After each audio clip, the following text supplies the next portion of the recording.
وعلى من دعا بدعوته وحدا بحظه إلى يوم الدين. أما بعد،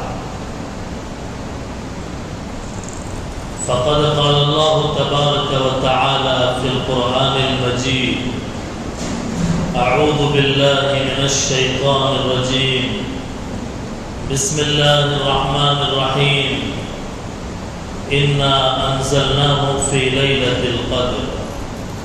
وقال الله تعالى: يا أيها الذين آمنوا توبوا إلى الله توبة نصوحا. صدق الله العلي العظيم. وقال النبي صلى الله عليه وسلم: من قام ليلة القدر ایمانا واحتسابا غفر له ما تقدم من ذنبه، او كما قال عليه الصلاة والسلام. سبحان ربك رب العزة عما يصفون، وسلام على المرسلين، والحمد لله رب العالمين. اللهم صل على سيدنا محمد وعلى آل سيدنا محمد وبارك وسلم. اللهم صل على سيدنا محمد وعلى آل سيدنا محمد وبارك وسلم. اللهم صل على سيدنا محمد وعلى آل سيدنا محمد وبارك وسلم. حاضرین محترم، گرامی قدر السامعین،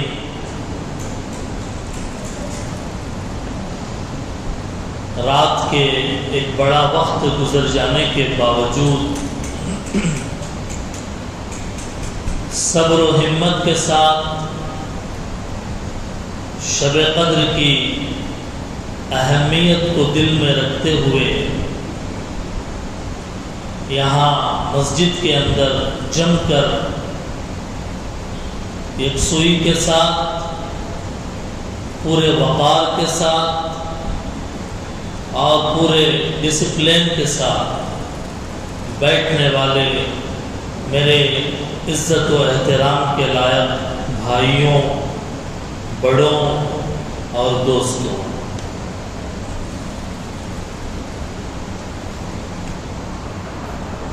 وقت تو زیادہ ہو گیا،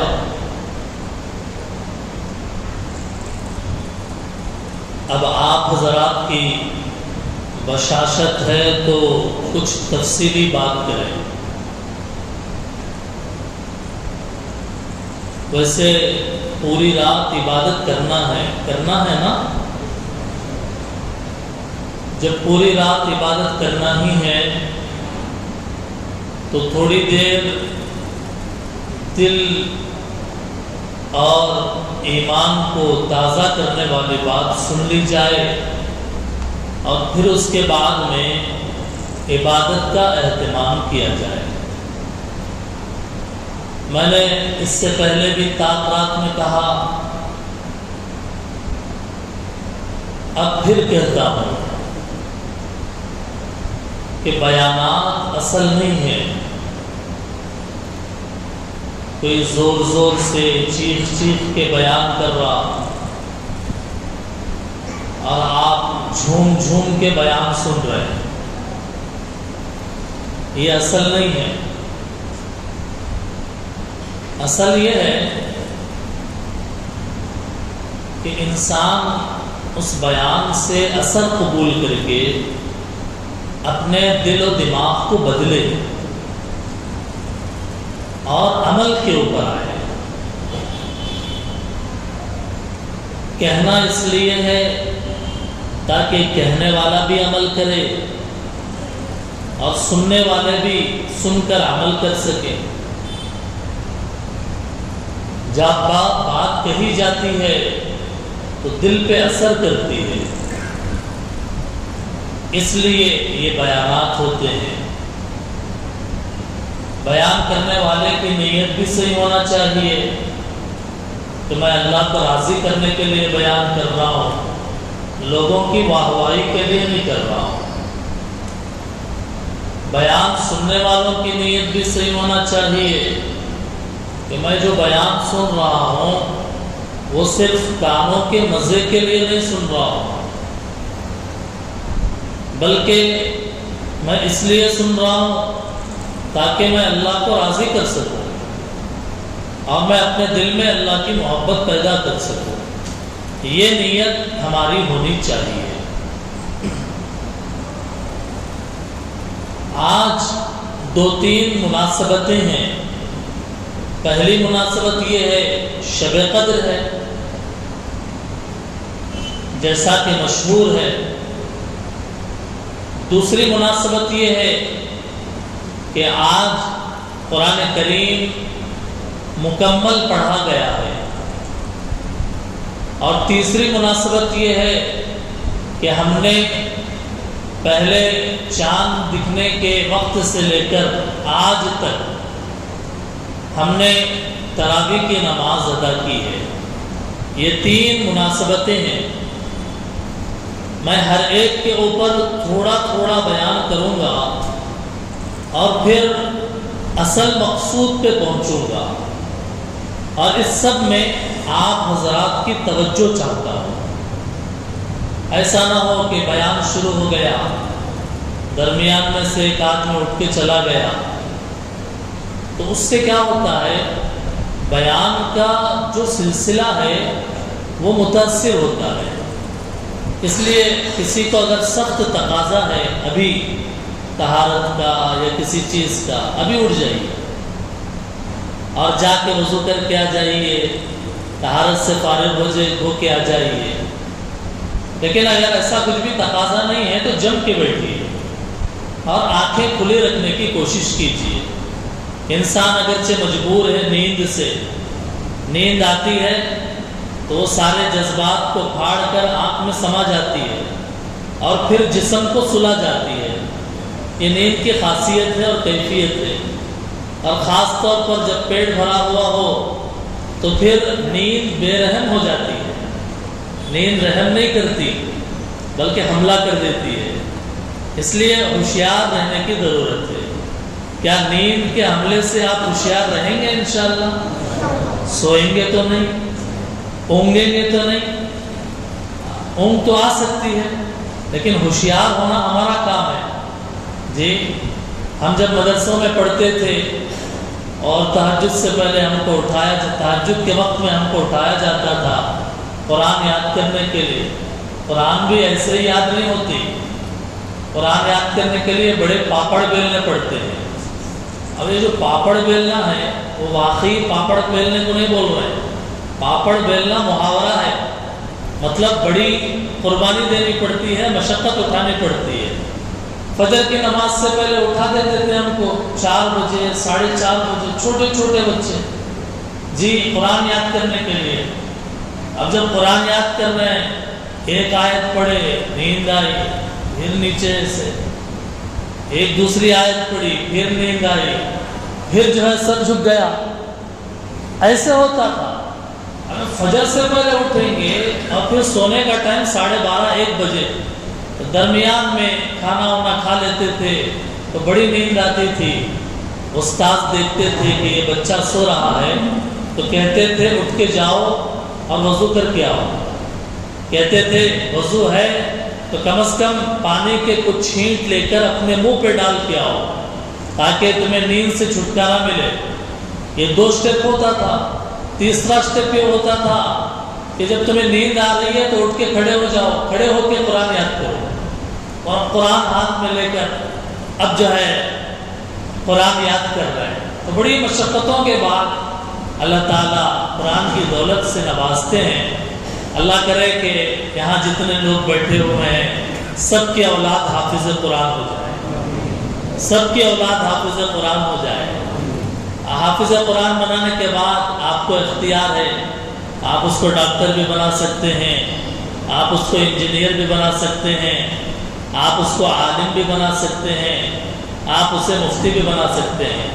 تو کیا سب کے بچے حافظ ہونا چاہیے یا نہیں ہونا چاہیے؟ ہونا چاہیے۔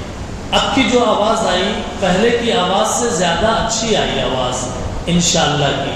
وجہ یہ ہے کہ جب یہ بتایا گیا کہ حافظ ہونے کے بعد ڈاکٹر بھی بن سکتا ہے، ارے سبحان اللہ، ایسی صورت میں تو ہمارا بچہ حافظ بننا ہی چاہیے۔ زور کی آواز آئی، پہلے نہیں آئی وہ آواز۔ تو سب کو یہ خواہش ہونا چاہیے کہ ہمارے بچے کیا ہو جائیں، سب بولیے حافظ قرآن ہو جائے، قرآن کے حافظ ہو جائیں۔ بنائیں گے انشاءاللہ؟ ارے سب بنائیں گے نا۔ کوئی تو کسی کا انشاءاللہ تو زبان سے نکلتا ہے، اور کسی کا انشاءاللہ دبے الفاظ میں نکلتا ہے، اور کسی کا انشاءاللہ ہونٹ صرف ہلتے ہیں، آواز نہیں نکلتی، اور کسی کا انشاءاللہ ایسا ہوتا ہے کہ اب وہ اندر ہی اندر ہوتا ہے، اور کوئی تو سوچتا ہے انشاءاللہ کہوں گا تو بنانا پڑے گا، اب نہیں بناؤں گا تو کیسے ہوگا۔ تو یہ مختلف قسمیں ہیں انشاءاللہ کی۔ یہ جو بیان کرنے والا ہوتا ہے وہ سمجھ جاتا ہے کہ یہ مجمع کے اندر کتنے فیصد بڑی آواز سے انشاءاللہ آئے، کتنے دھیمی آواز سے آئے، اور کتنے دل کی آواز سے آئے، زبان تک نہیں آئے۔ تو بہرحال اللہ کرے کہ یہ دولت نصیب ہو جائے۔ تراویح ہم نے پڑھی ہے میرے بھائیوں، تراویح ہم نے پڑھی ہے، تو ایک دن اگر ہم تراویح پڑھتے ہیں تو ایک دن کی تراویح کی نماز میں صرف کتنے سجدے کرتے ہیں ہم؟ اب جاگنا پڑے گا آپ کو۔ اب میں کہتا چلا جاؤں، آپ منہ ہلاتے چلے جائیں، ایسا نہیں ہوگا۔ سب سے سخت امتحان جو ہوتا ہے میتھس کا ہوتا ہے، جی حساب کا۔ اب بتائیے کہ ایک دن تراویح اگر ہم نے پڑھی تو ایک دن کی تراویح میں کتنے سجدے ہوتے ہیں؟ 40 سجدے ہوتے ہیں۔ اب جاگ گئے۔ ایک سجدہ جب بندہ اللہ کے سامنے کرتا ہے تو وہ اللہ کے بہت قریب ہو جاتا ہے۔ تو ایک دن میں روزہ رکھنے کے بعد 40 سجدے ہم نے کیے ہیں۔ اسی لیے شاعر نے کہا ہے وہ ایک سجدہ جسے تو گرا سمجھتا ہے، وہ ایک سجدہ تو جسے گرا یعنی مشکل سمجھتا ہے، 1000 سجدوں سے دیتا ہے آدمی کو نجات۔ ہم سجدہ زمین پر کرتے ہیں، سجدہ کہاں پر کرتے ہیں؟ زمین پر، فرش پر کرتے ہیں، لیکن ہماری سوچ عرش پر ہوتی ہے نہیں ہوتی ہے؟ ہم کس کے سامنے جھکتے ہیں؟ عرش والے رب کے سامنے جھکتے ہیں۔ کس کے سامنے؟ عرش والے رب کے سامنے جھکتے ہیں۔ ہم سجدہ زمین پر، اور ہماری آواز عرش والے کے پاس سنی جاتی ہے۔ ایک سجدے کی طاقت، ہم اپنے سجدے کو پہچانے۔ ایک سجدے کی طاقت یہ ہے کہ فرش کی سرگوشی عرش پر سنی جاتی ہے، فرش کی سرگوشی عرش پر سنی جاتی ہے۔ یہ سجدے کی طاقت ہے، لیکن یہ اسی وقت ممکن ہے جب کہ ہم سجدے میں اللہ کو سوچیں، غیر اللہ کو نہ سوچیں۔ بہت سارے لوگ سجدہ کرتے ہیں، یاد ہی نہیں رہتا کتنے تسبیحاں پڑھے، جی 3 مرتبہ پڑھے، 4 مرتبہ پڑھے، کچھ اور خیالوں میں ہوتے ہیں۔ کرکٹ میچ چل رہا، آپ سچ بولیے گا، جو بہت زیادہ انٹرسٹڈ ہے کرکٹ میچ کے معاملے میں، جی ورلڈ کپ چل رہا، IPL چل رہا، جی اب انہیں آؤٹ ہوا کہ نہیں کی، جی انہیں اس کی سینچری خرید تھی، اس کی سینچری ہوئی کہ نہیں کی۔ نماز میں کبھی کبھی ایسے خیال آ جاتے ہیں، آتے ہیں نا بھائی، یہ تو کہ انسان کی کمزوری ہے، اعتراف تو کرنا پڑے گا، جی ایسے خیالات آتے ہیں۔ آدمی جس کام میں زیادہ رہتا ہے وہ کام کے خیالات نماز میں بھی آتے ہیں، پھر دماغ کو لانا پڑتا ہے وہاں سے، ارے تو نماز پڑھ رہا، تو ادھر آ۔ اب امام صاحب جو ہے رکوع میں گئے تو آ جاتا ہے، پھر گم ہو جاتا ہے۔ تو نماز میں خیالات یکساں ہونا چاہیے، اللہ کو سوچنا چاہیے۔ اسی لیے شاعر مشرق علامہ اقبال رحمۃ اللہ علیہ نے اپنے ایک شعر کے اندر کہا تھا، تیرے سجدے تجھے کہیں کافر نہ کر دے اقبال، تیرے سجدے کہیں تجھے کافر نہ کر دے اقبال۔ آپ سوچ رہے ہوں گے سجدہ انسان کو کافر کیسے کرے گا؟ جی شاعر مشرق نے کہا کہ تیرے سجدے کہیں تجھے کافر نہ کر دے اقبال، تو جھکتا کہیں اور ہے سوچتا کہیں اور ہے۔ تو جھک رہا ہے اللہ کے سامنے اور سوچ رہا ہے غیر کو، اللہ کے علاوہ کو تو سوچ رہا ہے، تو ایسا نہیں ہونا چاہیے۔ اس لیے ہم کو اس کا خیال کرنا چاہیے۔ یہ بات تھی تراویح سے متعلق، اب بات ختم تراویح کی۔ اب آئیے ہم قرآن مکمل ہوا، قرآن سنتے آئے، پڑھنے والے نے پڑھا، سننے والوں نے سنا، اللہ تعالیٰ نے جن کو توفیق دی انہوں نے سنا، مکمل قرآن الف لام میم سے والناس تک پڑھا گیا اور سنا گیا۔ دعا کریں کہ اللہ پڑھنے کو بھی قبول فرمائے اور سننے کو بھی قبول فرمائے، اور اس پڑھنے اور سننے کو قبول فرما کر اللہ ہماری آخرت کی منزل آسان فرما دے۔ کیونکہ وجہ یہ ہے میرے بھائیوں، اللہ تعالیٰ ہر آواز سنتے ہیں، پنکھے کی آواز، چونٹی کے چلنے کی آواز، ہواؤں کے چلنے کی آواز، فرشتوں کے آنے اور جانے کی آواز، لیکن حدیث میں ہے کہ اللہ جتنے غور سے قرآن پڑھنے والے کی آواز سنتے ہیں اتنا کسی اور آواز کو نہیں سنتے۔ سبحان اللہ، قرآن پڑھنے والے کی آواز جتنے غور سے اللہ تعالیٰ سنتے ہیں اتنی زیادہ وہ اللہ تعالیٰ دوسری طرف توجہ، یہ بہت بڑی بات ہے۔ اسی لیے ہم کو یہ سکھایا گیا کہ قرآن اگر پڑھا کرو تو یہ سمجھ کر پڑھا کرو کہ میں اللہ کا کلام پڑھ رہا ہوں۔ سن رہے ہو یہ سمجھ کر سنا کرو کہ بڑوں کا کلام پڑھا جا رہا، اللہ کا کلام پڑھا جا رہا، خوب غور سے سننا چاہیے۔ قرآن کے پڑھنے سے دل کا زنگ دور ہوتا ہے، قرآن کے پڑھنے سے اور سننے سے دل کا زنگ دور ہو جاتا ہے۔ اس لیے پہلے قرآن پڑھنے کا مرحلہ الفاظ، دوسرا مرحلہ قرآن کو ترجمے سے پڑھنے کا مرحلہ۔ آپ یہ بھی کرنا ہے، ہم کو قرآن بھی پڑھنا ہے الفاظ اور ترجمہ بھی پڑھنا ہے۔ نمبر 3 قرآن کو سمجھنے کا مرحلہ، تفسیر کا مرحلہ، اور اس سے آگے کا مرحلہ کیا ہے کہ جو قرآن کے حروف ہم نے پڑھے، جن قرآن کے معانی ہم نے پڑھے، جس قرآن کو ہم نے سمجھا، اب اس قرآن کا دل پر اثر لیا جائے، اس قرآن کا دل پر اثر لیا جائے۔ وہ مقصد ہے، وہ دل پر اثر لینا، یہ قرآن کا مقصد ہے۔ بہت سارے لوگ قرآن پڑھتے ہیں لیکن دل کے اوپر کوئی اثر نہیں ہوتا۔ حالانکہ کہا گیا ہے کہ جب اللہ کا قرآن پڑھا جاتا ہے تو ایمان والے کا دل دہل جاتا ہے، اس کے آنکھوں سے آنسو نکلنے لگتے ہیں، وہ ایموشنل ہو جاتا ہے، متاثر ہو جاتا ہے قرآن کے پڑھنے اور سننے سے۔ اسی لیے شاعر مشرق علامہ اقبال رحمۃ اللہ علیہ نے کہا، تیرے ضمیر پر جب تک نہ ہو نزول کتاب، زبان پر ہے، زبان پر تو ہے قرآن کے کلمات، زبان پر تو ہے قرآن کی آیات، زبان پر تو ہے قرآن کی صورتیں، لیکن جب تک تیرے ضمیر کس کو کہتے ہیں؟ دل، تیرے ضمیر پر جب تک قرآن نازل نہ ہو، یعنی قرآن کا اثر لینے والا تو نہ بنے، تو قرآن کے گہرائی تجھے سمجھ میں نہیں آئے گی، قرآن کی گہرائی سمجھ میں نہیں آئے گی، صرف زبان پر ہے، دل پر کوئی اثر نہیں ہے۔ اس لیے اس ٹکڑے میں، اس دل کے ٹکڑے کے اندر قرآن کے اثر کو اتارنا ہے۔ شاعر نے کہا، تیرے ضمیر پر جب تک نہ ہو نزول کتاب، گرا کشا،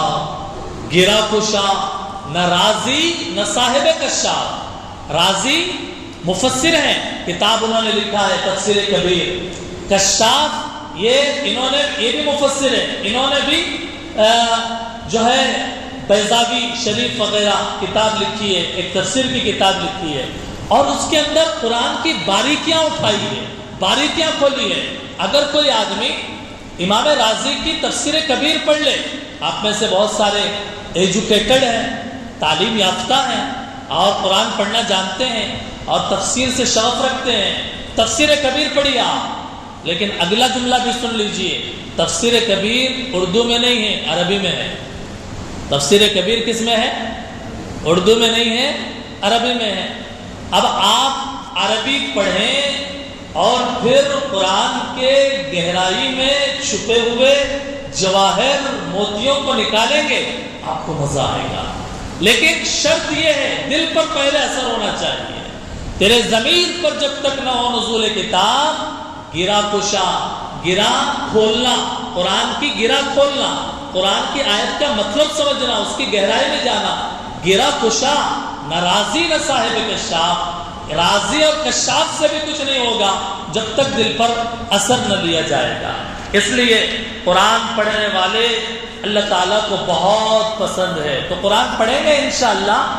اور شاعر نے کیا کہا قرآن پڑھنے کے بارے میں؟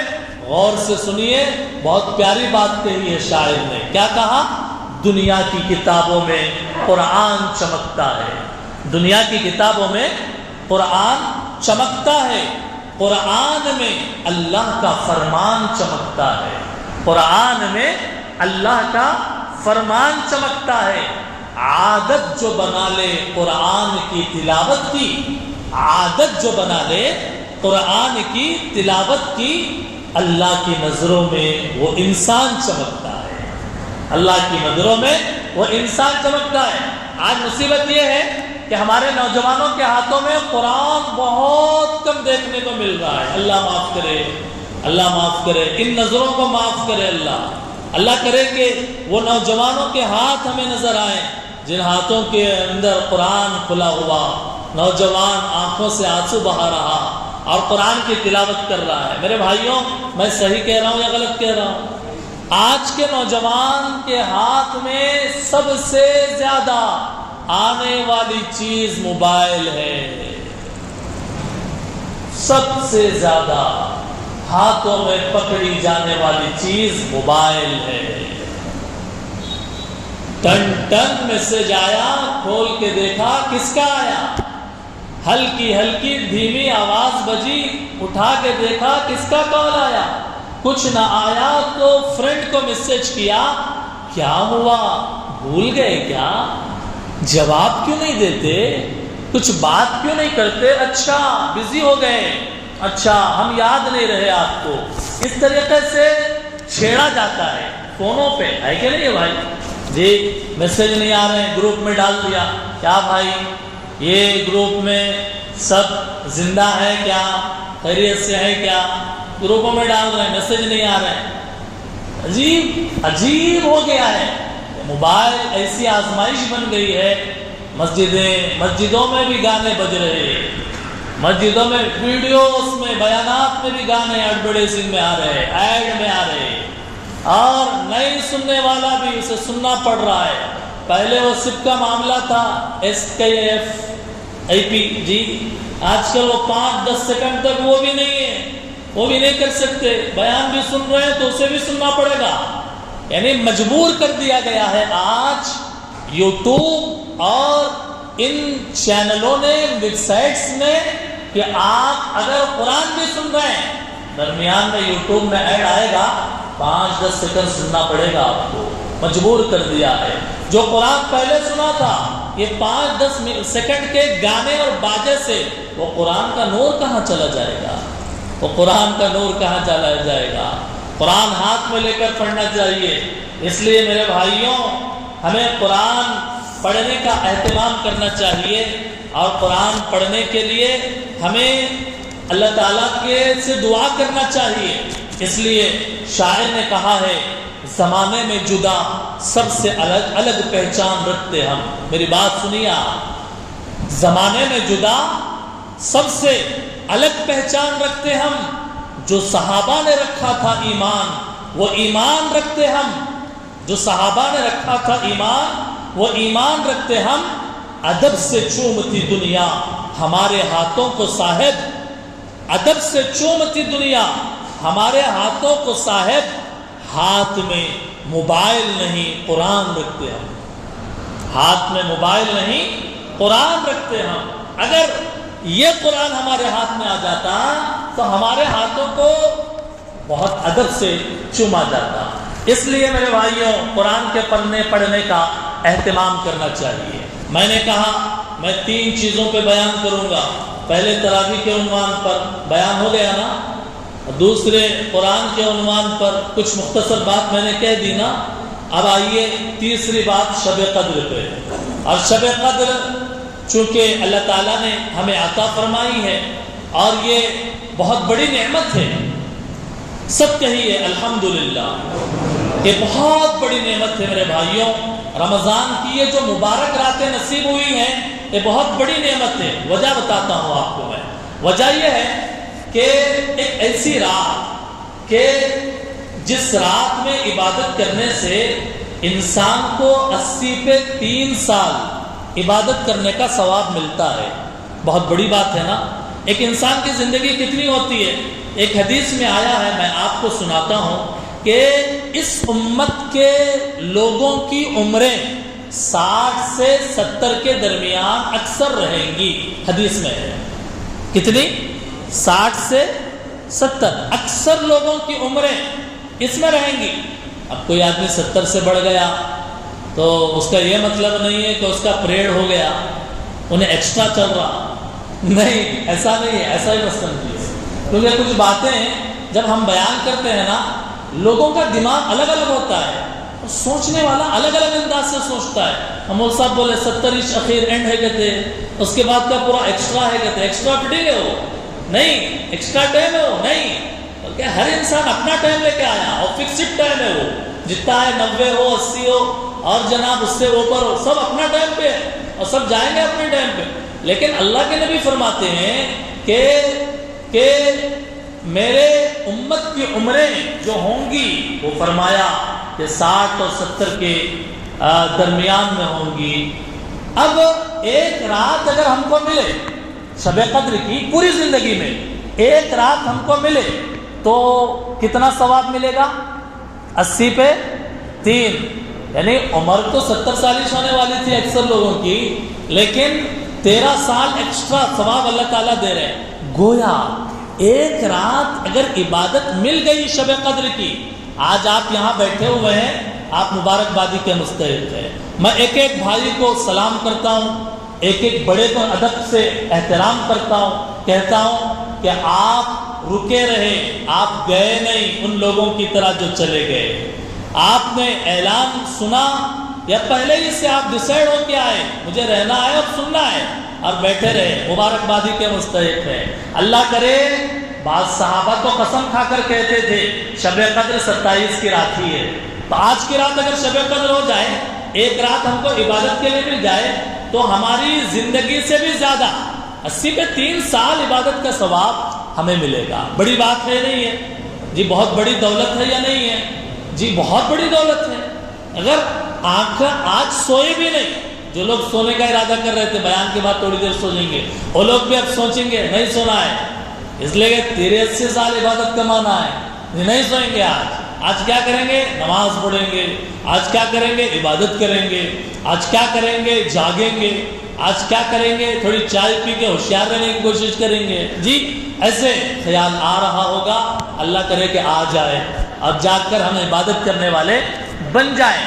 بات یہ ہے میرے بھائیوں کہ یہ رات اللہ کا فضل، میں آپ کو بتا رہا ہوں، یہ رات اگر اللہ تعالیٰ 365 دن جو ایک سال ہے، وہ پورے سال میں بول دیتے اللہ تعالیٰ دیکھو میرے بندوں میرے بندیوں، دیکھو ایک دن عبادت کرنا ہے شب قدر میں، اور وہ پورے سال میں کبھی بھی آ سکتی، اگر اللہ بول دیتے تو ہم تلاش کر سکتے کیا؟ 300 دنوں پورے سال بھر راتوں میں جاگ کر عبادت کر سکتے؟ نہیں کر سکتے، نہیں ہو سکتا۔ ہاں جو ہمت والے ہیں وہ ان سے ہو سکتا ہے، تہجد گزاروں سے ہو سکتا ہے، لیکن اللہ نے ایسا نہیں کیا۔ اللہ نے کہا، اللہ نے یہ بھی نہیں کہا کہ میرے بندوں شب قدر جو ہے وہ پورے رمضان کے 30 دنوں میں ایک دن ہے، زیادہ اقوال نہیں ہے. تو ایسا بھی نہیں ہے کہ 30 دن میں کبھی بھی ہو سکتی ہے، بلکہ بعض روایات میں تو آیا کہ کسی بھی دن ہو سکتی ہے رمضان میں، لیکن اکثر روایتیں حدیث کی جو ہیں وہ یہ بتاتی ہیں کہ آخری 10 دنوں کے اندر ہو سکتی ہے. آخری اب آسان ہو گیا نہیں ہو گیا؟ سال بھر بولتے تو مشکل تھا، مہینہ بھر بولتے تو بھی مشکل تھا، اور آخری 10 دن بولے تو بھی تھوڑا مشکل تھا. 10 دن نہیں جاتے، لیکن اس پہ فضل یہ ہوا کہ اللہ کے نبی نے فرمایا، بخاری کی روایت میں ہے کہ شب قدر کو تم 5 طاق راتوں میں تلاش کرو. کس میں تلاش کرو؟ 5 طاق راتوں میں تلاش کرو. اب وہ 5 راتیں بھی تھوڑے لوگوں کے لیے مشکل ہو جا رہی ہے کہ نہیں ہے؟ سال بھر بولتے تو کھانکی چلے آتے تھے، مہینہ بھر بولتے تو وہ ہوتا ہی نہیں تھا، 10 راتیں پوری ٹوٹل بول لیتے تھے تو وہ بھی مشکل. اب 5 راتیں بول رہے ہیں تو 5 طاق راتیں بھی کیا ہو جا رہی؟ مشکل ہو جا رہی، اور خالی ایک رات شب قدر کی جاگ رہے ہیں. تو اس لیے، اور دوسری بات یہ ہے کہ اللہ تعالیٰ نے رمضان میں اور اس کے آخری 10 دنوں میں ایسا پاور رکھے، ایسی قوت رکھے. دیکھیے کچھ چیزوں کے اندر کھینچنے کی صلاحیت رہتی، جیسے میگنیٹ ہے. میگنیٹ لوہے کی چیز کو کیا کرتا ہے؟ وہ اپنی طرف کھینچ لیتا ہے. جیسے شمع جل رہی ہے، پروانے آ کر، کیڑے آ کر اس پہ کیا کرتے ہیں؟ گرتے ہیں اور جان دے دیتے ہیں. ایسے میرے بھائیوں، رمضان کے مہینے اور اس کے آخری 10 دنوں میں اللہ تعالیٰ نے وہ میگنیٹ رکھا، وہ مقناطیس رکھا، وہ قوت تاثیر رکھی کہ انسانوں کے، مسلمانوں کے جو دل ہیں رمضان سے جڑ جاتے ہیں. اسی لیے پورے مسلمان جو ہے باہر پھرنے کے بجائے مسجدوں سے جڑے چلے آتے ہیں. یہ دیکھیے کتنی بڑی بات ہے. اور ہو کیوں نہ، ایسا کیوں نہ ہو، جبکہ یہ جو راتیں چل رہی ہیں یہ راتوں میں شب قدر ہے. شب قدر کون سی؟ شب قدر رحمتوں کی رات ہے، شب قدر برکتوں کی اور عظمتوں کی رات ہے، شب قدر مغفرت کی رات ہے، شب قدر خیر اور بھلائی کی رات ہے، شب قدر دعاؤں کے قبولیت کی رات ہے، شب قدر دنیا اور آخرت کے کامیابی کی رات ہے، شب قدر استغفار کی رات ہے، شب قدر جہنم سے آزادی کی رات ہے، شب قدر نزول قرآن کی رات ہے، شب قدر 1000 مہینوں سے بہترین رات ہے. خلاصہ شب قدر کے بارے میں یہ ہے کہ شب قدر اپنے دامن میں، اپنے اندر، اپنے رات کے حصوں میں اتنی رحمتیں اور اتنی برکتیں لیے ہوئے ہیں کہ پوری امت کے گنہگاروں کی اس ایک رات میں مغفرت ہو سکتی ہے. اتنی رحمتیں، اتنی برکتیں شب قدر کے اندر ہے، پوری امت کی مغفرت اس ایک رات میں ہو سکتی ہے. یہ کشش ہے شب قدر کی میرے بھائیوں، جس رات سے ہم گزر رہے ہیں. شب قدر کے سلسلے میں قرآن کریم کے اندر کہاں ذکر آیا؟ اِنَّا أَنزَلْنَاهُ فِي لَيْلَةِ الْقَدْرِ، ہم نے قرآن کو شب قدر میں نازل کیا. آپ کو کیا پتا شب قدر کیا ہے؟ شب قدر وہ 1000 مہینوں سے بہتر ہے. فرشتے اس میں اترتے ہیں اور سلامتی لے کر اترتے ہیں، اور یہ شب قدر فجر کی نماز کے ٹائم تک، سحری کا جو ٹائم اینڈ ہو رہا نا، اس ٹائم تک، صبح صادق کے ٹائم تک گویا کہ یہ شب قدر کا جو ہے وقفہ ہوتا ہے، یہ وقت ہوتا ہے. یہ پوری شب قدر ہے، مغرب سے لے کر صبح فجر تک یہ رات ہے. کہ اس کے اندر میں نے بتایا سورۃ القدر جو قرآن میں آیا اس کا ترجمہ میں نے آپ کو بتایا. پارے 25 میں سورہ دخان کی آیت ہے، 34 آیت، انا انزلناہ فی لیلۃ مبارکہ، ہم نے قرآن نازل کیا مبارک رات میں. اکثر مفسرین نے کہا ہے کہ اس سے مراد شب قدر ہے. اس کے اندر فیصلے ہوتے ہیں اللہ تعالیٰ کی طرف سے. اس رات میں حدیث کے اندر آیا، بخاری شریف کی حدیث ہے کہ حضرت جبرائیل علیہ السلام اس رات میں فرشتوں کے جھرمٹ میں، فرشتوں کی ایک جماعت کے ساتھ آسمان سے زمین پر آتے ہیں، اس مسجد میں بھی آئیں گے انشاءاللہ، اور مومنوں کے لیے دعا کریں گے اور مومنوں کو دعا دیں گے، اس کو جو کھڑے ہو کر عبادت کر رہا، اس کو جو بیٹھ کر عبادت کر رہا، اس کو جو سجدے میں رہ کر عبادت کر رہا، اس کو جو ہاتھ اٹھا کر اللہ سے مانگ کر دعا کر رہا۔ اسی لیے آقا مدنی صلی اللہ علیہ وسلم نے بخاری کی روایت میں فرمایا، جو آدمی شب قدر میں کھڑے ہو کر عبادت کرے گا، فرمایا اللہ اس کے اگلے پچھلے سارے گناہ معاف فرما دیں گے۔ شب قدر میں عبادت کرنے والے کہ اگلے پچھلے سارے گناہ معاف کر لیں گے، لیکن شرط ہے۔ شرط کیا ہے؟ سونے والے اگر جاگ جائیں گے تو بتاؤں گا۔ شرط کیا ہے؟ جاگ گئے تو شرط یہ ہے، دو شرطیں، ایک ایمان، دوسرا احتساب۔ ایمان کا مطلب یقین، اللہ کی ذات پر یقین کہ اللہ مجھے آج کی رات میں نوازیں گے، یقین ہو میں۔ اور دوسری شرط یہ ہے ثواب کی امید کے ساتھ، ثواب کی امید کے ساتھ۔ ایسا نہیں چار لوگ کر رہے ہیں میں بھی کر لینا، انہوں بھی نماز پڑھ رہے ہیں میں بھی نماز پڑھ لینا، ایسا نہیں انہوں سو گئے میں بھی سو جانا، ایسا نہیں، بلکہ خود اپنے لیے ثواب کی امید لے کر آدمی عمل کرے۔ اس رات میں اللہ اس کے اگلے پچھلے سارے گناہ معاف فرمائیں گے۔ اچھا، شب قدر اس امت کو کیوں ملی؟ سوال، اب آپ جواب دیجئے، شب قدر کیوں ملی اس امت کو؟ بسم اللہ، کوئی بتائیں گے شب قدر کیوں ملی؟ گزشتہ امتوں کی عمریں 700 سال، 800 سال، 1000 سال کی ہوتی تھی، اور صحابہ کے سامنے ان کے واقعات اللہ کے نبی بیان کرتے تھے۔ صحابہ کہتے تھے اللہ کے نبی ان کی عمریں 700 800 سال ہیں اور ہماری عمریں 60 70 سال ہیں۔ اللہ کے نبی وہ تو زیادہ نیکیاں کمائیں گے، ہم تو کچھ بھی نہیں کما سکیں گے۔ اللہ کے نبی نے فرمایا کہ تمہیں شب قدر دے دی گئی ہے، ایک رات لے لو اور یہی 80 پہ 3 سال تمہاری، اور زندگی میں 20 شب قدر اگر مل جائے کتنی زیادہ ہم کو زندگی میں عبادت کرنے کا ثواب ملے گا۔ اس لیے میرے بھائیوں، آج کی رات میں کرنے کا پہلا کام گناہوں سے بچنا۔ گناہوں سے تو ہمیشہ بچنا چاہیے، ہے کہ نہیں ہے، لیکن اس رات میں خاص طور پر گناہوں سے بچنا چاہیے۔ دوسرا کام کیا کرنا چاہیے؟ عبادات کرنا چاہیے۔ عبادات میں انہمار، عبادات میں انہمار، صف میں بیٹھ جائیں، آگے پیچھے دائیں بائیں سے کٹ جائیں، آپ صرف اللہ کی عبادت میں لگ جائیں، عبادت میں انہماک ہو۔ اور تیسرا کام کیا کرنا چاہیے؟ اذکار اور تلاوت کا اہتمام، ذکر کا بھی اہتمام۔ میں نے گزشتہ طاقات میں بتایا تھا 1000 مرتبہ درود شریف پڑھو، 1000 مرتبہ استغفار پڑھو، 1000 مرتبہ 14 کلمہ پڑھو۔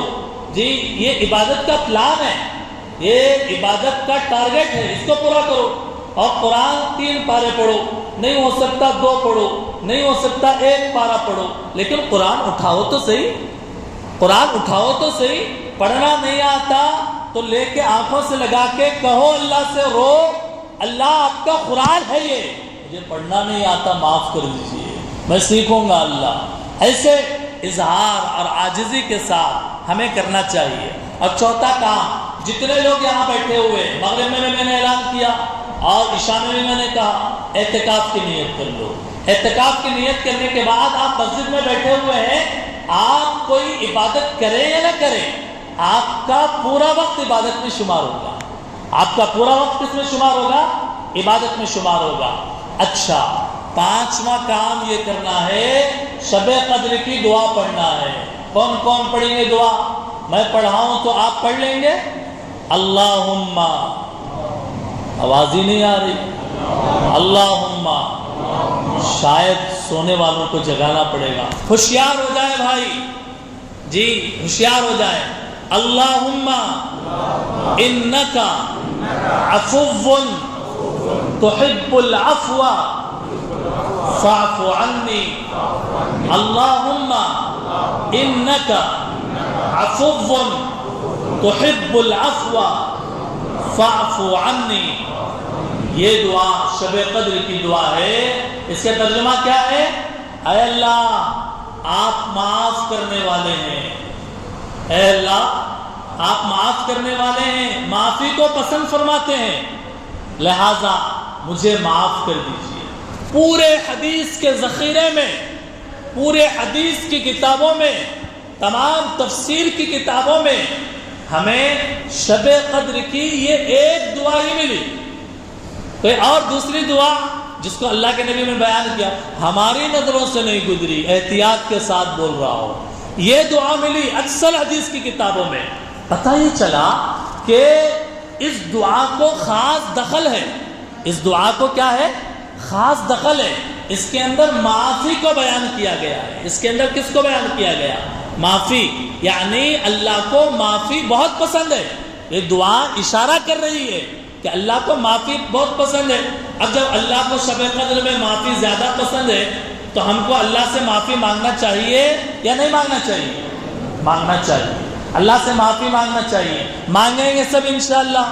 اجتماعی طور پر تو ہم نے اجتماعی دعا میں مانگ لیا، اور انفرادی طور پر بھی ہم دعا کریں اور دعا کر کے اللہ سے اپنے ایک ایک گناہ کی معافی مانگے.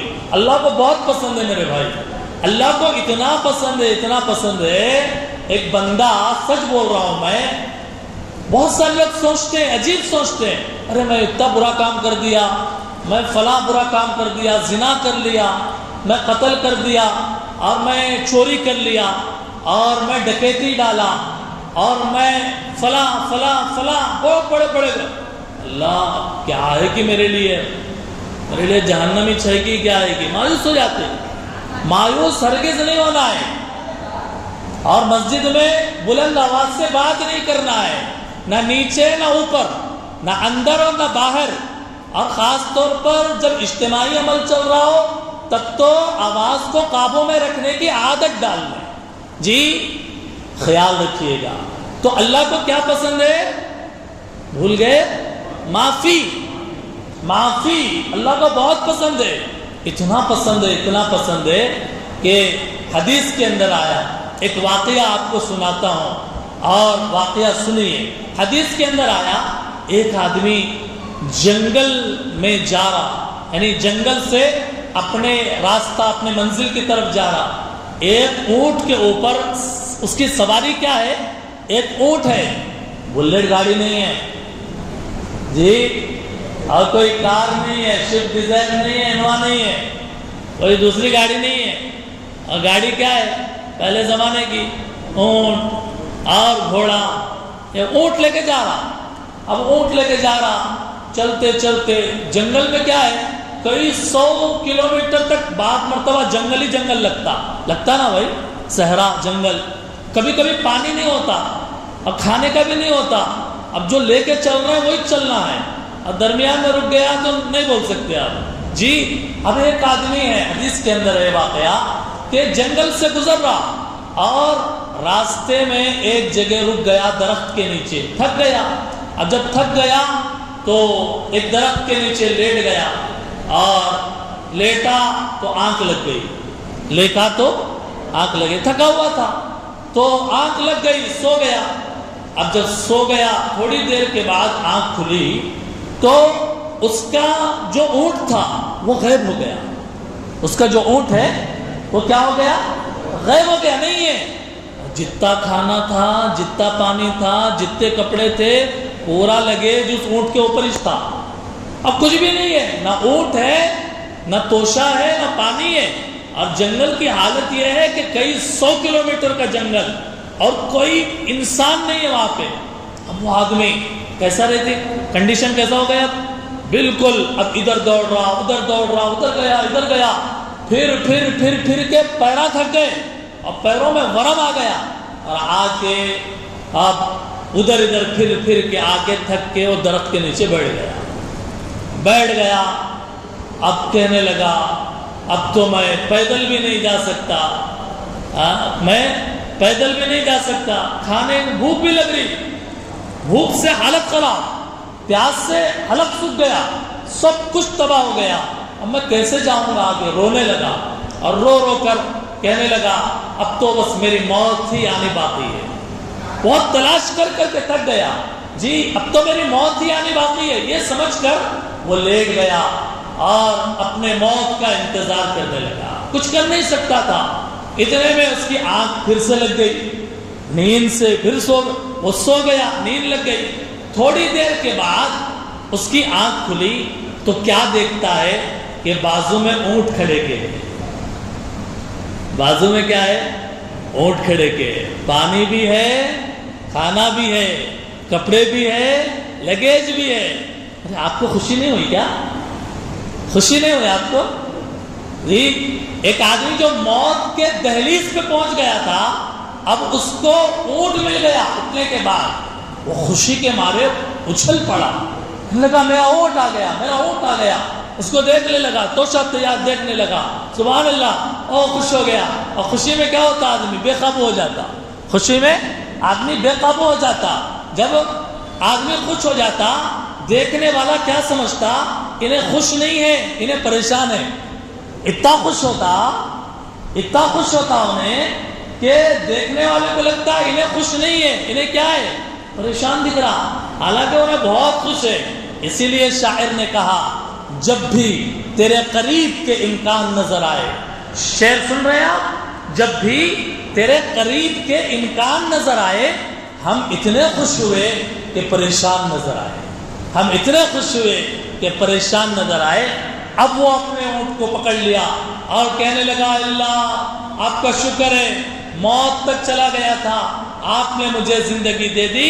خوشی میں اس کو یہ بھی خیال نہیں رہا کہ زبان سے کیا بول رہا، اور یہ بولنے لگا اے اللہ میں آپ کا رب ہوں، آپ میرے بندے ہیں۔ صحیح بولا؟ غلط بولا؟ لیکن خوشی میں الفاظ میں کنٹرول نہیں رکھ سکا، وہ بولنے لگا، بولنا یہ چاہیے آپ میرے رب ہیں، لیکن کیا بول رہا؟ میں آپ کا رب ہوں۔ اتنا خوش ہے وہ، اتنا خوش ہے۔ اب سنیے، اب اس کے اوپر کوئی گناہ نہیں ہوتا خوشی میں، بعد میں اس کو اگر احساس ہو گیا تو توبہ کر لیتا، لیکن میرے بھائیوں جتنی خوشی اس اونٹ کے ملنے کی اس آدمی کو ہوئی، اس کا اندازہ آپ نے لگا لیا نا۔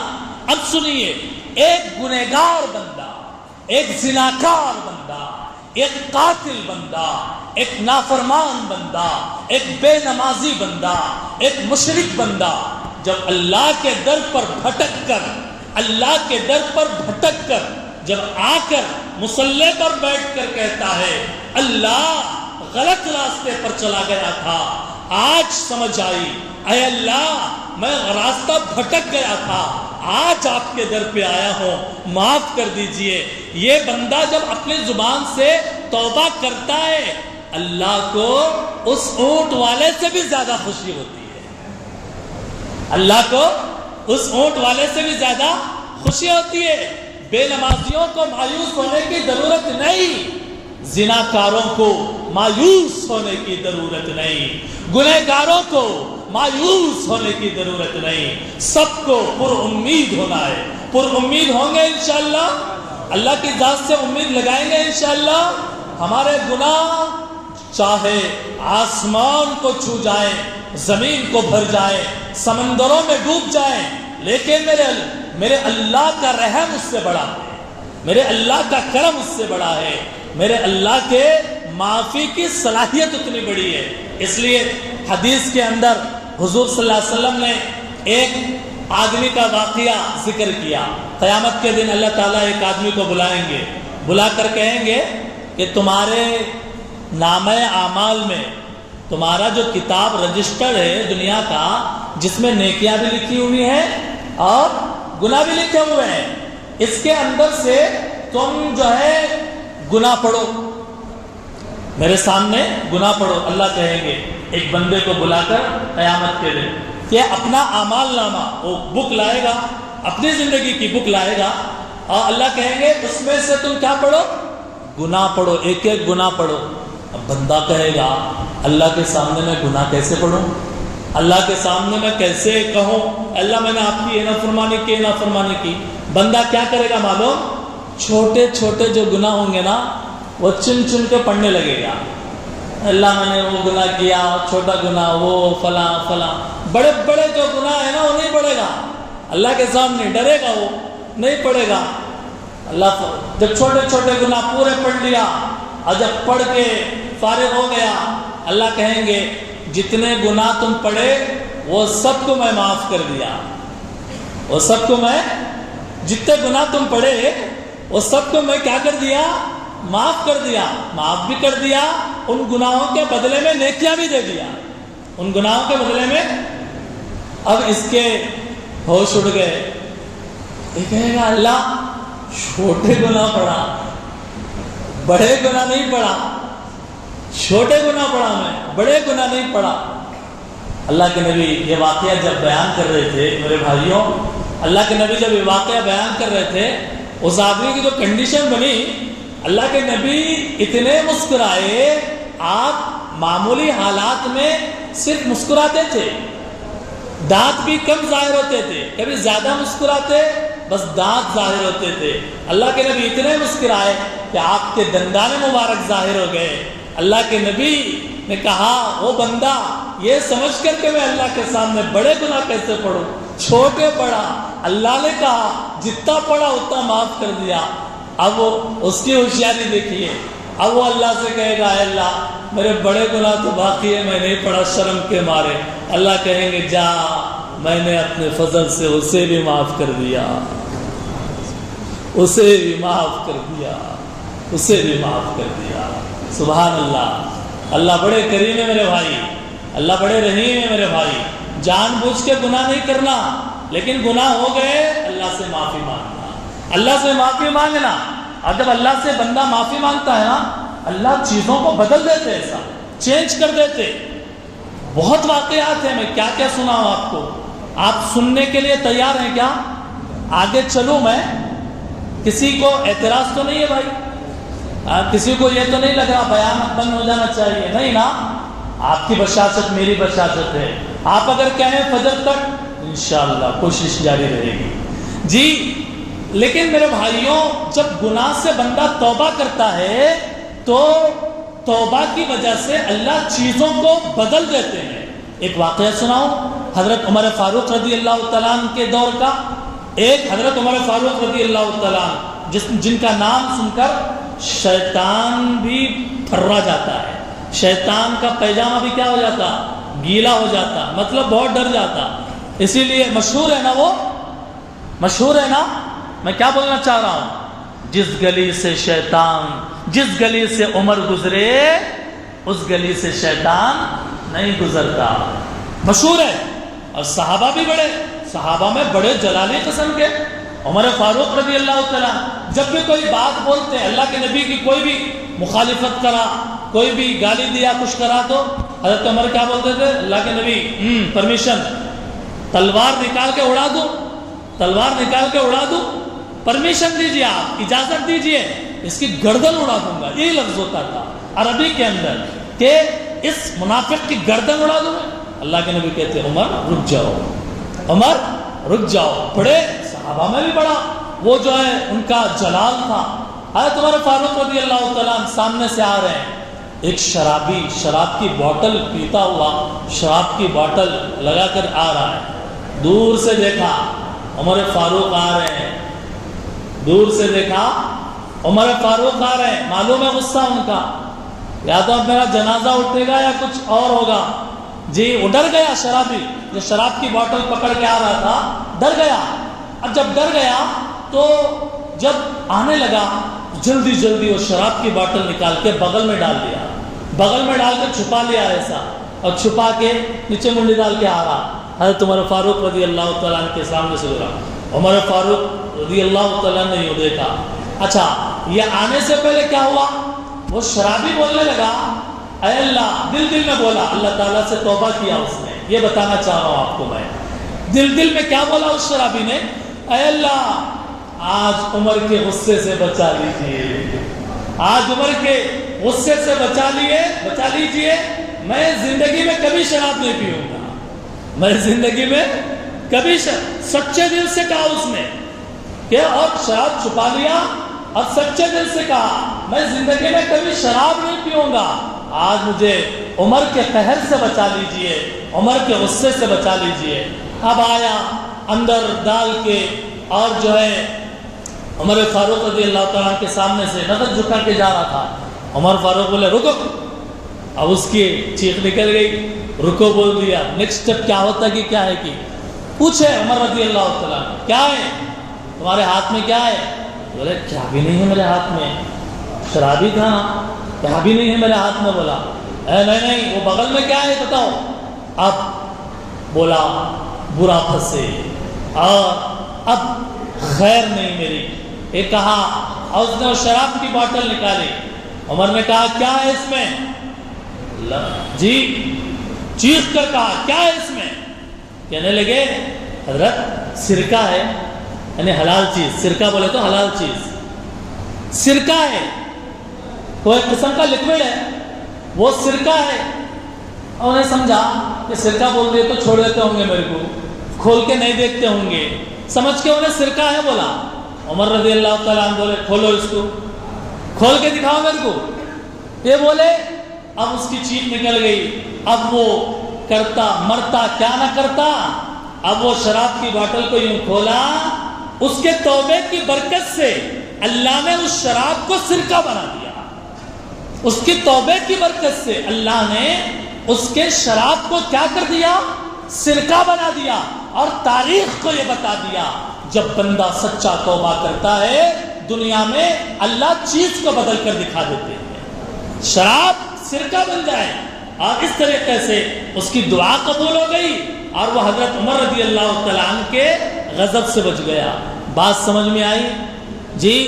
شراب سرکہ بنے یا سرکہ شراب بنے, اللہ کی قدرت ہے یا نہیں ہے؟ تھوڑے لوگوں کے ذہن میں آتا ارے وہ کیسا بن گیا, اس میں کیا تو لکوڈ ملائے, کیا تو مکس کرے, کیا کچھ ملانے کی ضرورت نہیں ہے. پہاڑ سے اونٹ نکلتا اللہ نکالے نہیں نکالے, پتھروں سے پانی نکلتا اللہ نکالے نہیں نکالے, چاند کے 2 ٹکڑے ہو سکتے اللہ کرے نہ کرے.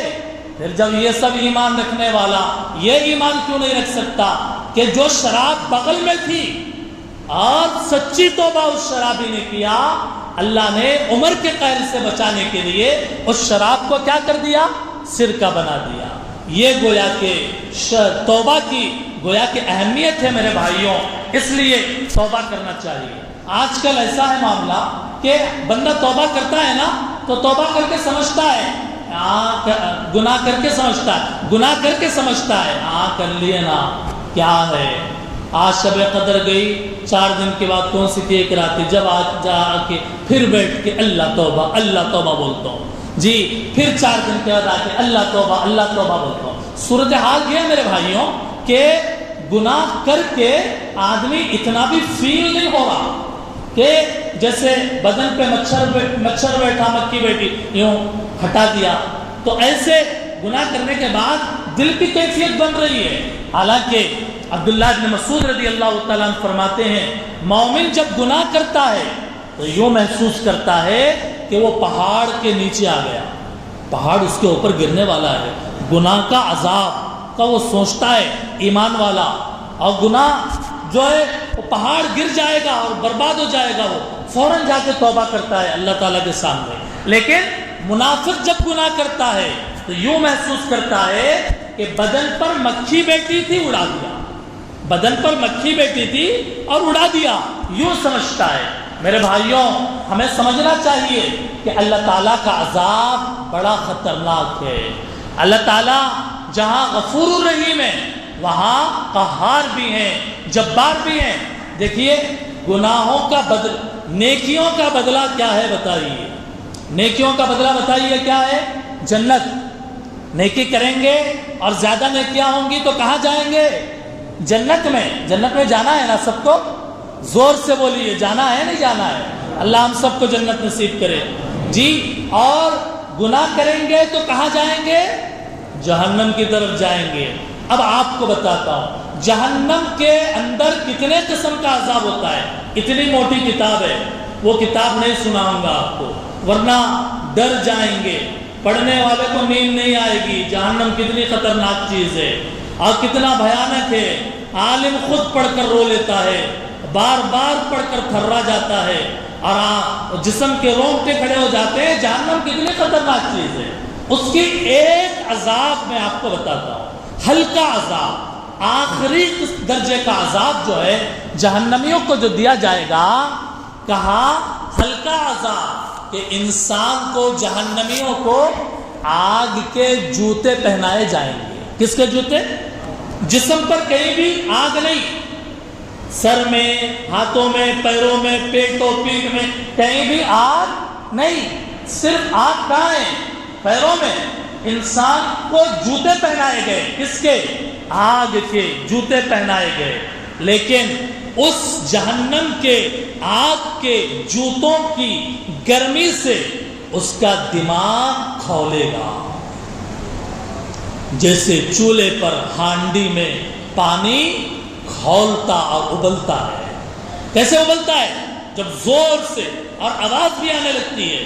تو انسان کو وہ جو ہلکا عذاب ہے جہنم کا، کہ جب وہ پہنائے جائیں گے جوتے آگ کے، اس کا دماغ کھولے گا اور پانی پانی ہو کر دماغ، ناک، کان، منہ کے راستے سے بہہ پڑے گا دماغ۔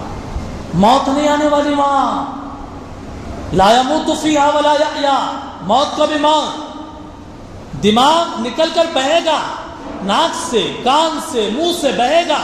اتنا خطرناک عذاب، اور وہ جہنم کا ہلکا عذاب ہے۔ اس لیے میرے بھائیوں، ہمیں جہنم سے بار بار جو ہے اللہ سے پناہ مانگنا چاہیے۔ بہت سارے لوگوں کے ذہنوں میں آتا ہے کہ مول صاحب ہر نماز کے بعد اللہ جہنم سے بچاؤ، جہنم سے بچاؤ، اللہم انا نعوذ بک من النار کو بولتے رہتے۔ اب سمجھیے، اس لیے بولتے رہتے، مول صاحب کو معلوم ہے جہنم کتنا خطرناک ہے گی، اور جہنم سے بچانا پوری امت اور پورے مسلیوں کے لیے ضروری ہے۔ اس لیے قبولیت کی گھڑی کب ہے کہ نہیں معلوم، کب دعا مانگے اللہ قبول کر لے، اور جہنم سے ہمارے لیے بچاؤ لکھ دے۔ ہونا چاہیے نہیں ہونا چاہیے؟ اس لیے میرے بھائیوں، ہم سب کو اس سے جو ہے بچنا چاہیے، جہنم سے بچنے کی دعا کرنا چاہیے۔ گناہ کریں تو دل کے اندر ایک کیفیت پیدا ہو کہ ہم سے غلطی ہوئی۔ صحابہ اکرام میں حضرت ابو لبابہ مشہور صحابی ہیں، جنگ کا اعلان ہو گیا، سارے مسلمان چلو بھائی چلو، دشمنوں سے لڑنا ہے، روم سے لڑنا ہے، چلو سارے مسلمان، اعلان ہو گیا۔ ابو لبابہ جو صحابی تھے وہ کسی وجہ سے رک گئے اور جنگ میں نہیں جا سکے۔ جب واپس پلٹ کے آئے صحابہ اکرام اور حضور، اس گناہ کا اتنا ان کے دل پر اثر ہوا کہ وہ اپنے اس گناہ کی وجہ سے مسجد نبوی کا جو پلر تھا اس سے اپنے آپ کو باندھ لیا، یوں باندھ لیا، کہنے لگے یہ رسی میرے گناہ کے معافی کے بعد جب تک میرے سرکار نہیں کھولیں گے تب تک میں یہ رسی کسی سے نہیں کھلواؤں گا۔ میں 1 دن نہیں، 10 دن نہیں، میں 40 دن، یا تو میں مر جاؤں یا تو اللہ میری توبہ نازل کر دے اور نبی آ کر اپنے ہاتھوں سے میری رسی کھول دے، تب تک میں اپنے گناہ مسجد نبوی کے ستون سے نہیں ہٹوں گا۔ یہ گناہ کی کیفیت تھی ان کے دل میں، اور گناہ کا انہوں نے اتنا اپنے اوپر گویا کہ پریشر لیا، اور بعد میں چند دن کے بعد جب اللہ کے نبی پر قرآن کی آیتیں اتری، اللہ نے معاف کر دیا ان صحابہ اکرام کو جو جنگ میں پیچھے جانے سے رہ گئے، اور ان 3 صحابہ کو معاف کیا۔ جب یہ آیتیں نازل ہوئی، صحابہ دوڑ کر آئے اور صحابی کے پاس آ کر کہنے لگے بشارت ہو، بشارت ہو، خوشخبری ہو، اللہ نے تمہاری توبہ نازل کر دی۔ صحابی کہنے لگے سچ میں، واقعیت میں ایسا ہوا ہے؟ لیکن ان کو یقین نہیں آیا، کہنے لگے جب تک میرے نبی آ کر میرے رسیاں نہ کھولے تب تک میں اس ستون سے ہٹنے والا نہیں ہوں۔ پھر اللہ کے نبی آئے، اللہ کے نبی کے اشارے سے رسیاں کھولی گئی اور صحابی تب تک اسی پلر سے بندھے رہے۔ میرے بھائیوں، آج ہماری حالت کیا ہے؟ آج ہمارے آنکھ گناہ کریں، ہمارے ہاتھ اور پیر گناہ کرے، ہماری زبان غیبتیں بکے، اور ہماری زبان چغلیاں کھائیں، اور ہماری زبان سے گالیاں نکلے، اور طرح طرح کی باتیں، طرح طرح کے گناہ نکلے، لیکن ہمارے اندر کیا وہ گناہ کی کیفیت پیدا ہو رہی ہے؟ ایک صحابی سے زنا ہو گیا، صحابی سے کیا ہو گیا؟ زنا ہو گیا۔ اللہ کے نبی کے پاس آئے، کہنے لگے اللہ کے نبی گناہ ہو گیا، مجھے پاک کر دیجئے۔ طہرنی یا رسول اللہ، طہرنی یا رسول اللہ، اے اللہ کے نبی مجھے پاک کر دیجئے۔ زنا ہونے کے بعد پاکی کیا ہے معلوم؟ پاکی یہ ہے کہ شادی شدہ اگر ہے اسے پتھر مار مار کر ہلاک کر دیا جائے۔ کیا کر دیا جائے؟ پتھر مار مار کر کیا کر دیا جائے؟ ہلاک کر دیا جائے۔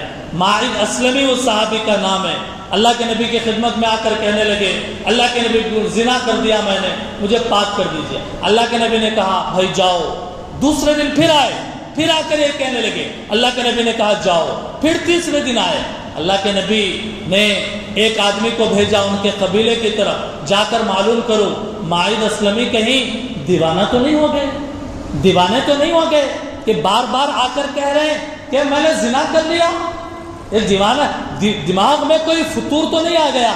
قوم کے لوگ آ کر کہنے لگے نہیں اللہ کے نبی وہ بالکل صحیح سالم ہے اور ہوش و حواس میں یہ بات کہہ رہے ہیں۔ اللہ کے نبی نے پھر کہا جب بندہ خود اقرار کر رہا ہے زنا کا، اب اسے سنسار کر دیا جائے۔ سنسار کر دیا گیا۔ ایک گناہ ہوا زنا کا، اللہ کے نبی کی خدمت میں آ کر تڑپنے لگے جہنم کی عذاب ہم برداشت نہیں کر سکتے، اللہ کے نبی دنیا کا جو بھی عذاب ہے آپ دے کر مجھے ختم کر دیجیے۔ صحابہ کے دل کے اندر یہ کیفیت ہوتی تھی گناہ کرنے کے بعد۔ اور پھر دوسرے چوتھے پانچویں دن میں غامدیہ خاتون آ گئی، وہ عورت ہے غامدیہ خاتون آ گئی، اللہ کے نبی کے پاس آ کر کہنے لگی اللہ کے نبی مجھ سے بھی زنا ہو گیا، مجھے پاک کر دیجئے، مجھے پاک کر دیجئے۔ اللہ کے نبی نے ان کو بھی بھیج دیا۔ دوسرے دن آئے، پھر کہنے لگے اللہ کے نبی گناہ ہو گیا، مجھے پاک کر دیجئے۔ اللہ کے نبی نے کہا کہ اور اس عورت نے کہا کہ اللہ کے نبی آپ کو اگر ثبوت چاہیے تو دیکھیے یہ پیٹ میں بچہ ہے، میرے پیٹ میں بچہ ہے، یہ گناہ کی علامت ہے۔ اللہ کے نبی نے کہا اللہ کے نبی کیا ہے؟ رحمت للعالمین ہے۔ اللہ کے نبی کیا ہے؟ رحمت للعالمین ہے۔ اللہ کے نبی نے فرمایا جب تیرے پیٹ میں بچہ ہے تو تجھے سزا نہیں دے سکتے، اس لیے کہ تجھے سزا دیں گے بچہ بھی مر جائے گا، جا بچہ پیدا ہونے کے بعد دیکھیں گے۔ وہ چلی گئی، بچہ پیدا ہوا اور ہاتھ میں اٹھا کر شیر خوار بچہ، دودھ پیتا بچہ اٹھا کر لے کر آئے اللہ کے نبی کے پاس، آ کر کہنے لگے اللہ کے نبی بچہ پیدا ہو گیا، یہ بچہ کسی کو تھما دیجیے، جہنم کا عذاب میں برداشت نہیں کر سکتی، مجھے دنیا میں پاک کر دیجیے۔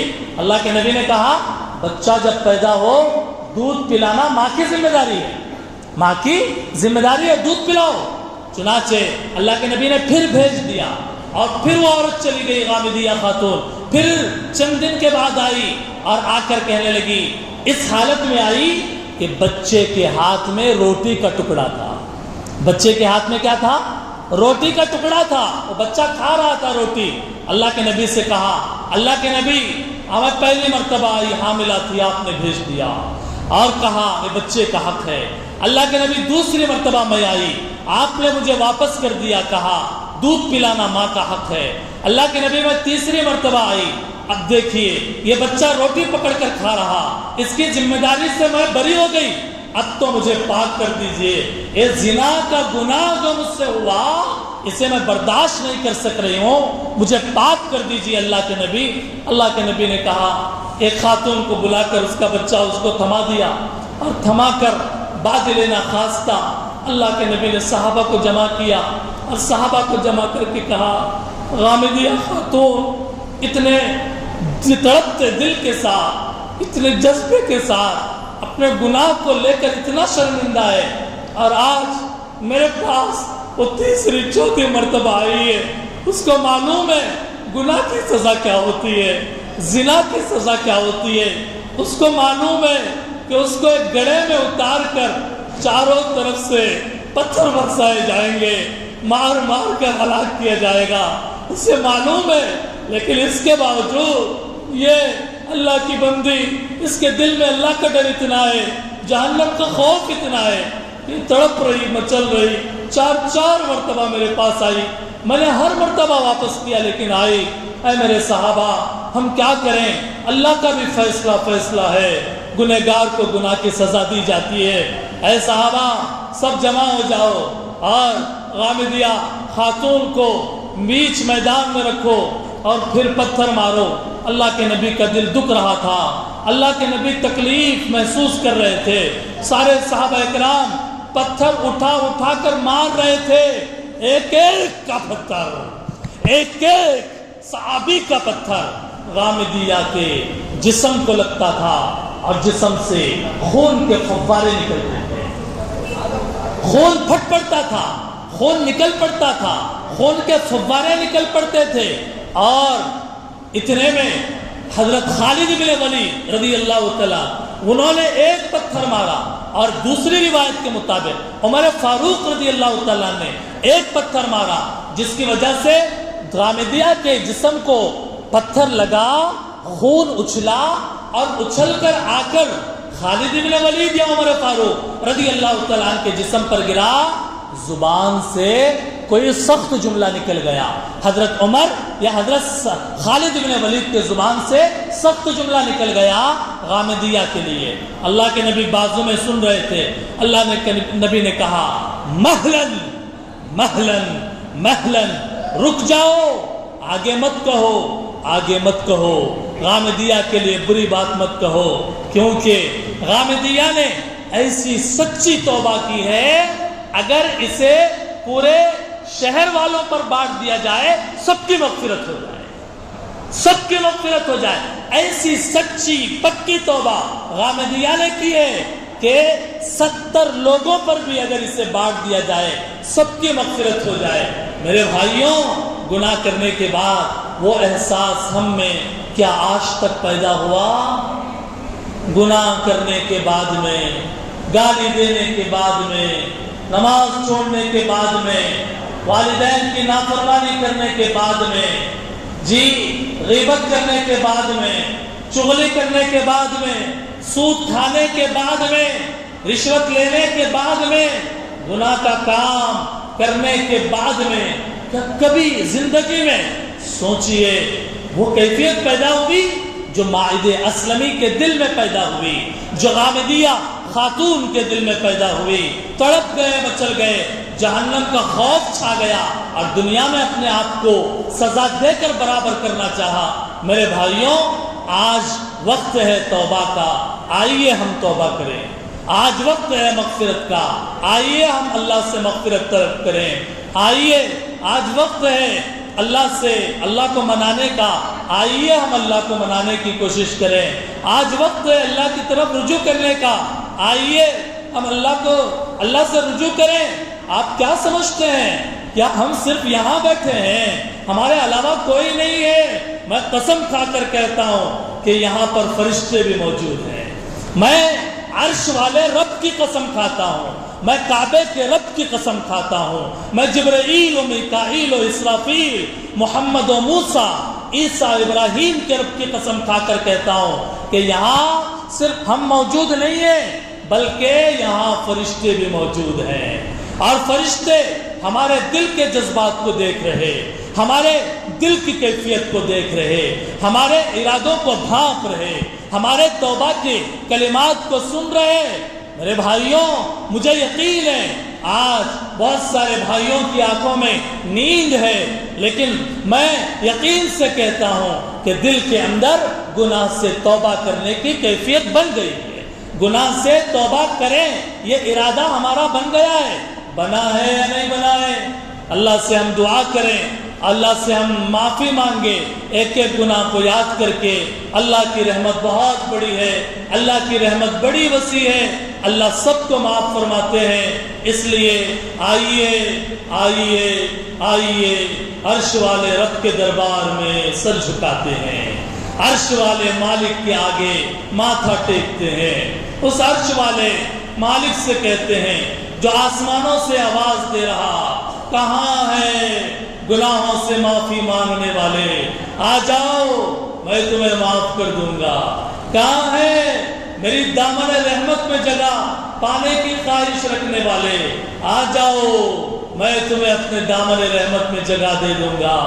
آ جاؤ، کہاں ہیں وہ بندے جو مجھ سے دور ہو گئے تھے، سال بھر دور ہو گئے تھے، آج آ گئے میرے دربار میں، کہنے لگے اللہ ہم آ گئے ہیں بھٹک کر، اللہ ہم آ گئے ہیں غلط راستے پہ چل کے، اللہ منزلیں بدل گئی، منزلیں بدل گئی، منزلیں بدل گئی، گناہوں میں ڈوب گئے، غلط صحبتوں میں پھنس گئے، نمازوں سے غافل ہو کر زندگی گزارا اے اللہ، لیکن انجام میں تو آپ ہی کے پاس آنا ہے، آنا تو آپ ہی کے پاس ہے، جئیں گے گھومیں گے لیکن مرنا مر کے آنا تو آپ ہی کے پاس ہے، اللہ ہم آ گئے آ گئے آ گئے، اب آپ بھی آ جائیے، آپ بھی ہمیں معاف کر دیجئے، آپ بھی ہمیں رحم کر دیجئے، اے اللہ گناہوں میں لطف ہیں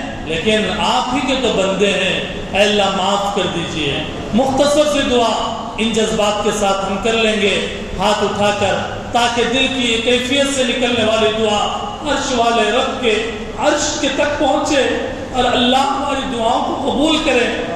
اللہم صلی علی سیدنا محمد وعلی آل سیدنا محمد وبارک وسلم۔ اے اللہ ہم گنہگار ہیں، معاف کر دیجئے، اے اللہ ہم گنہگار ہیں، معاف کر دیجئے، ہمیں آپ نے گندے پانی سے بنایا لیکن ہمیں اشرف المخلوقات بنایا، گندے پانی نطفے سے بنایا لیکن اشرف المخلوقات بنایا۔ میرے اللہ آج رات کے اس 1:30 بجے کے وقت میں، اس اندھیرے میں جب دنیا سو رہی ہے، ہم آپ کو پکار رہے، آپ ہی کو آواز دے رہے، آپ کی رحمت کی بھیک مانگ رہے۔ اے اللہ شب قدر میں آپ اپنے بندوں کو معاف کرتے ہیں، ہمیں معاف کر دیجئے، معاف کر دیجئے اللہ۔ اے اللہ زندگی آپ کی امانت ہے، اس کا اگر غلط استعمال ہوا تو معاف کر دیجئے اللہ۔ اے اللہ آپ معافی کو پسند فرماتے ہیں، اسی لیے شب قدر کی دعا بھی معافی کی آپ نے سکھائی ہے۔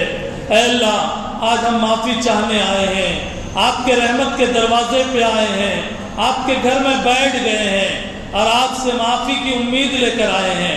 اے اللہ ہمیں معاف کر دیجئے، معاف کر دیجئے اللہ۔ اے اللہ غلط صحبتوں میں پڑھ کے، غلط دوستوں کے ساتھ مل کے، غلط طریقوں پہ جا کے، اے اللہ طریقے پہ چل کے، نماز و مسجد سے ہٹ کر میرے اللہ اگر ہماری زندگی گزری ہے مولا معاف کر دیجئے اللہ۔ صبح کا بھولا اگر شام کو گھر آ جاتا ہے اسے بھٹکا نہیں کہتے، صبح کا بھٹکا اگر شام کو گھر واپس آ جائے اسے بھٹکا نہیں کہتے، سال بھر بھٹکتے رہ گئے لیکن شام ہوتے ہوتے آپ ہی کے در پہ آ گئے، آپ ہی کے در پہ آ گئے۔ اے اللہ جہنم میں جانا ہم سے نہیں ہو سکتا، ہم اگر نہ بھی جائیں اور اعمال خراب ہوں آپ کے فرشتے ہمیں ڈھکیل دیں گے جہنم میں، کہ نہیں اللہ ہم اپنے ہر گناہ کی معافی چاہتے ہیں، معاف کر دیجئے اللہ۔ اللہ ہم سب کو جنتی بنا دیجئے اللہ، جنتی بنا دیجئے اللہ۔ آسمان سے آپ آواز دے رہے ہیں نا، کون ہے رزق چاہنے والا؟ اللہ ہم کہہ رہے ہیں ہمیں رزق چاہیے، ہمیں رزق دے دیجئے۔ کون ہے توبہ کرنے والا؟ اللہ ہم توبہ کر رہے ہیں، ہمیں معاف کر دیجئے۔ کون ہے استغفار کرنے والا؟ اے اللہ ہم استغفار کر رہے، ہمیں معاف کر دیجئے۔ اے اللہ یہ جتنے بھائی یہاں بیٹھے ہوئے ہیں مولا کریم سب کو معاف کر دیجئے، سب کو معاف کر دیجئے، سب کو اپنا محبوب بنا لیجئے، سب کو ولی بنا دیجئے اللہ، سب کو اللہ کا اپنا ولی بنا دیجئے اللہ، سب کے گناہ دھل دیجئے اللہ، سب کے دماغوں میں اپنا نور عطا فرمائیے اللہ، سب کے دلوں میں اپنی محبت عطا فرمائیے اللہ، جوانوں کو پاکیزہ جوانی دے دیجئے اللہ، جو مانگا ہے وہ بھی اور جو مانگنے سے رہا وہ بھی نصیب فرما دیجئے۔ تمام دعاؤں کو سرکار مدینہ حضرت محمد صلی اللہ علیہ وسلم کی برکت سے قبول فرما دیجئے۔ وصلی اللہ علی النبی الکریم برحمتک یا ارحم الراحمین۔ سبحان اللہ۔